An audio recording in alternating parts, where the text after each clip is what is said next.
espacio para todas las comprometidas con la actualidad desde un punto de vista más humano, crítico y real. Un lugar para conversar de todo, sin prejuicio ni mucho juicio, para encontrar respuestas, pero también hacernos más preguntas, porque como mujer nunca dejamos de cuestionar todo, ni mucho menos buscar, hasta encontrar cuando algo nos interesa. Un sitio donde tú y yo nos podemos sentar a arreglar el mundo, pero también descubrir aún más el universo infinito y maravilloso de ser mamá, pareja, trabajadora, amiga y sobre todo mujer. Hoy te invito a unirte al club y formar parte de Mamá Periodista.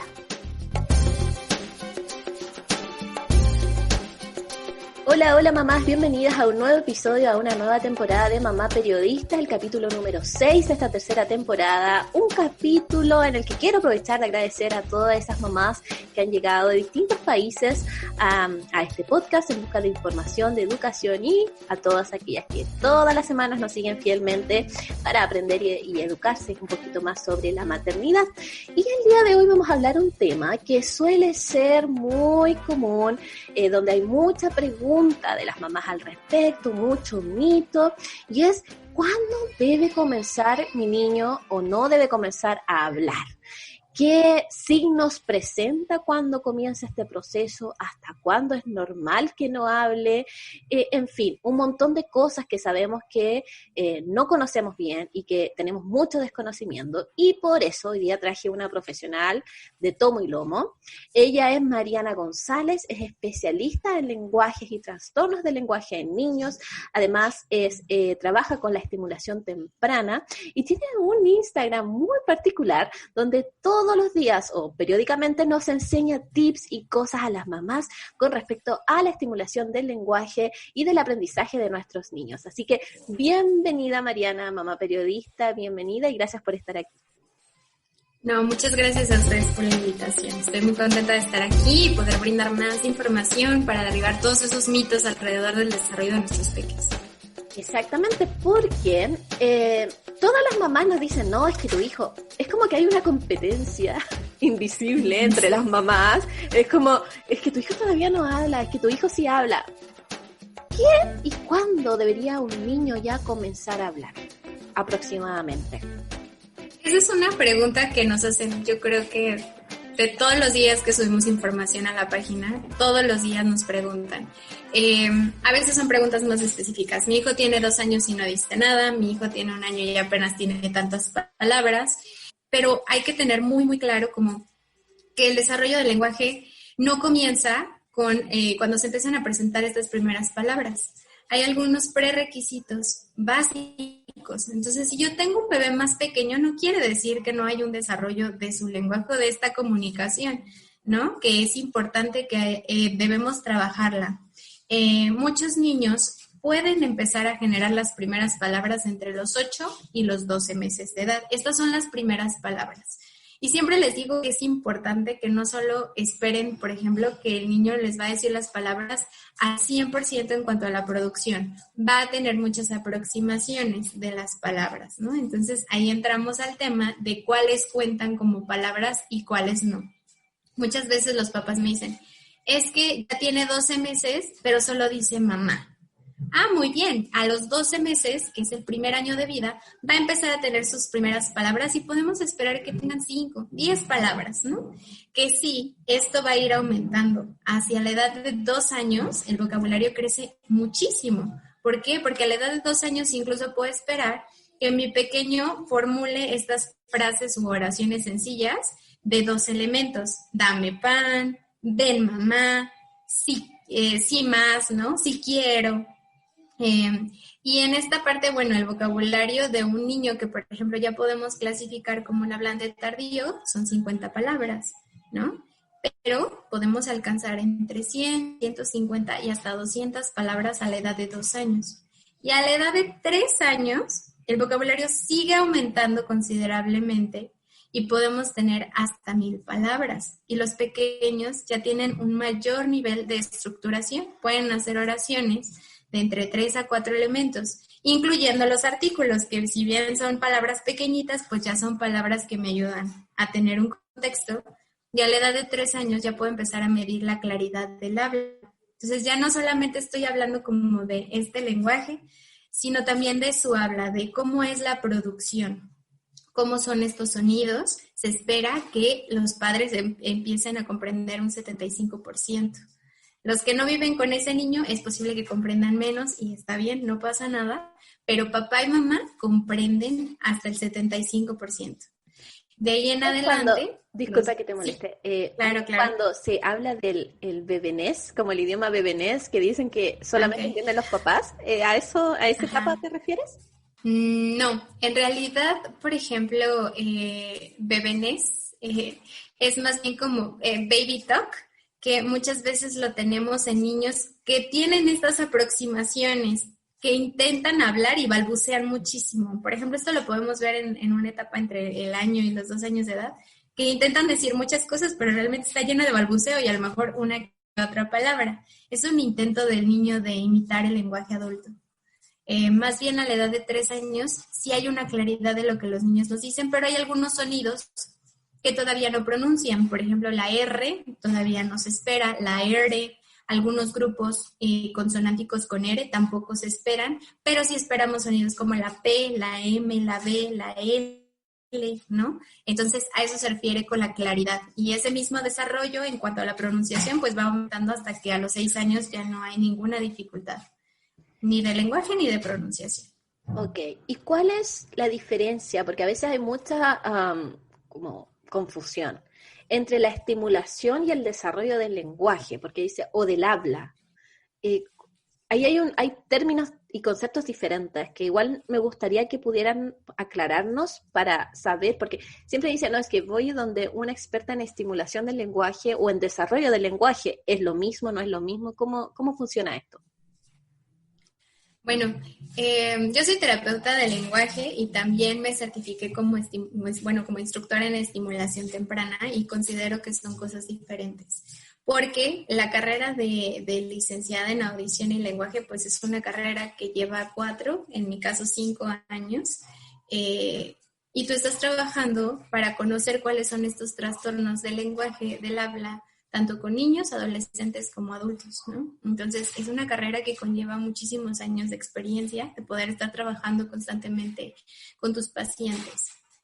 En cambio, el curso de estimulación temprana es una certificación que te enseña cuáles son estas etapas del niño y te las enseña desde los 0 y hasta los 4 años, porque a partir de los 4 años ya no se habla más de estimulación temprana, sino de psicomotricidad, de cómo trabajar la motricidad gruesa de ese pequeño para apoyarle posteriormente en conceptos como lo son adquisición de la lectoescritura u otros. Entonces, ¿y cuál sería, por ejemplo, la diferencia entre estimulación del lenguaje y una terapia del lenguaje?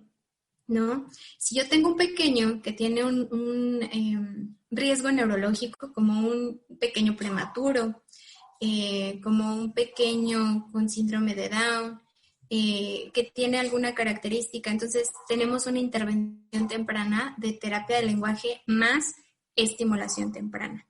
Si la motricidad se encuentra muy afectada, entonces lo debe de trabajar un terapeuta físico. No basta con la estimulación temprana, necesitamos de un profesional en el área. Entonces creo que esa sería la diferencia. Tenemos niños que no tienen ningún riesgo y simplemente estamos estimulando. Esa es una estimulación bastante natural, bastante libre y sería precisamente la estimulación del lenguaje. ¿Tenemos que estimular el lenguaje de los niños o esto se va a dar de manera natural? No, sí, es súper importante que estimulemos a los niños. Creo que algo que hace la diferencia es precisamente este vínculo, esta interacción con los niños. Si nosotros no tenemos interacción con los niños, pueden sufrir de deprivación, ¿no? Precisamente de esta estimulación, y veremos que su desarrollo se va a ver afectado. Y puede no solamente ser su desarrollo del lenguaje, sino de otras áreas, entre ellas el área emocional, por ejemplo. Qué interesante lo que dices, porque como que uno piensa, es como la estimulación temprana física, cuando empiezan con los ejercicios de estimulación y como que uno piensa, no, es que no es necesario. Entonces, es bueno que nos aclares este punto. Y también me gustaría que nos aclararas muchos mitos que hay alrededor, porque a mí me encanta hablar de cosas populares que se pasan de generación en generación y que a la larga nos damos cuenta que no son reales. Entonces, me gustaría que fuéramos aclarándolos uno a uno y pudiéramos entender un poco de dónde vienen y a qué se deben y si son ciertos o no son ciertos. ¿vale? Entonces, vamos a hablar de Sí. una cosa algo que se ha extendido popularmente y tiene que ver con estas aplicaciones o plataformas o shows de televisión que ayudarían a potenciar el desarrollo del lenguaje de nuestros niños. No, sin ir más lejos, Peppa Pig fue muy criticada porque decía que no apoyaba y no estimulaba el lenguaje de los niños. En fin, hay muchas cosas en torno a esto. Las aplicaciones de teléfono, los shows de televisión, ¿ayudan a potenciar o no el desarrollo del lenguaje de nuestros hijos? No, realmente por sí solos no. Los niños pueden empezar a imitar algunos sonidos, algunas expresiones que ven en ellos, sin duda.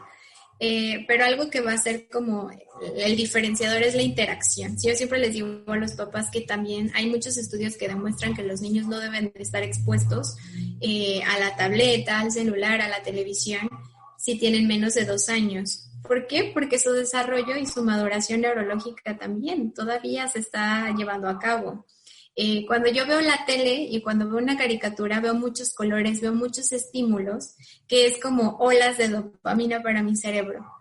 ¿Qué es lo que pasa cuando mi niño juega? Cuando estoy jugando con él, es como una gotita tras una gotita de tener este neurotransmisor. Entonces, realmente son niños que muchas veces tú los ves y no tienen esa satisfacción, ¿no? Tienen que estar cambiándole al video, no terminan las tareas, hay una menor tolerancia a la frustración y hay muchos estudios que nos demuestran pues que no es lo más adecuado. Si tú quieres que tu pequeño tenga una buena estimulación, la mejor forma de hacerlo no es ponerlo frente a la tele, ni siquiera cantar solo, ¿no? Puede ser que tú cantes con él, puede ser que tú veas el programa con él y le pides ese acompañamiento que pida una respuesta, que lo estimule. Pero por sí solo, no lo va a lograr de esa forma. ¿Y cuál es la importancia que tiene hoy día el juego? Porque a veces las mamás nos confundimos y decimos, es que casi tengo que ser el payaso de mi hijo y tenerlo todo el rato entretenido. ¿Qué tan real es eso? ¿Qué tiene de cierto, qué tiene de falso? Porque ahí también hay un poco de desinformación al respecto. Por supuesto. Siempre que trabajo con mis mamás en asesoría, les digo que comprendo que todos tienen una rutina distinta, ¿no? Nosotros podríamos platicarles actividades fabulosas para trabajar, comprar materiales increíbles. El juego es súper importante, es la actividad fundamental en el desarrollo de los niños. ¿Qué es lo que yo les recomendaría? Que incluyan estas estrategias para que sus hijos hablen más, para pedirles una respuesta, para modelar ese lenguaje en la rutina. No quiere decir que ustedes van a jugar todo el día con ellos, no, pero ¿qué actividades ya hacen con ellos? Todos los días a lo mejor comen con ellos, todos los días van y los despiertan, les cambian la ropa, los bañan. Esas actividades ya están en tu rutina, no tienes que hacer nada adicional, solo aprender estrategias. ¿Para qué? Para enseñarle nuevas palabras mientras lo estás bañando, para pedirle una respuesta mientras están comiendo, ¿no? Creo que se trata más de las estrategias que de darles miles de tareas. Siempre les damos muchas estrategias y alguien me puede decir, ¿qué crees? Me encantó tu video para jugar con bloques. Pero otro me puede decir, no, a mí no me funcionó, a mí me funcionó más la estrategia que diste para jugar con él en el baño, porque es el momento que yo tengo para estimularlo, ¿no? Entonces creo que no son recetas, se trata de que ustedes simplemente tomen esa rutina, esas actividades que ya hacen y las puedan enriquecer con estrategias bien enfocadas a desarrollar el lenguaje de los niños. ¿Qué tan cierto es la importancia de que el niño también pase un periodo de tiempo solo porque yo te lo digo, tengo un bebé de 15 meses que está en ese periodo de bla, bla, bla, bla, bla, bla, todo el día. O sea, él es todo el día. Se levanta a las 6 de la mañana y está bla, bla, bla, bla, bla. Entonces, una como mamá dice, a ver, le tengo que escuchar y decir si está bien, te entiendo. Le trato de incentivar de que diga las palabras. ¿Qué pasa en este periodo en que los bebés empiezan a balbucear, que están hablando su idioma, que tú no entiendes nada? ¿Cuál sería mi proceder en esta etapa? Bueno, sobre si los niños deben pasar tiempo solos, a veces sí. Creo que los niños cuando tienen algún material en casa o incluso no tienen un juguete, van a encontrar algo con lo cual empezar a jugar. Y esto les va a permitir desarrollar esa habilidad de juego imaginativo. activo, representativo, y el juego no solamente tiene esa función como de desarrollo motriz o de desarrollo del lenguaje, también es un indicador de cómo está la maduración de nuestro pequeño.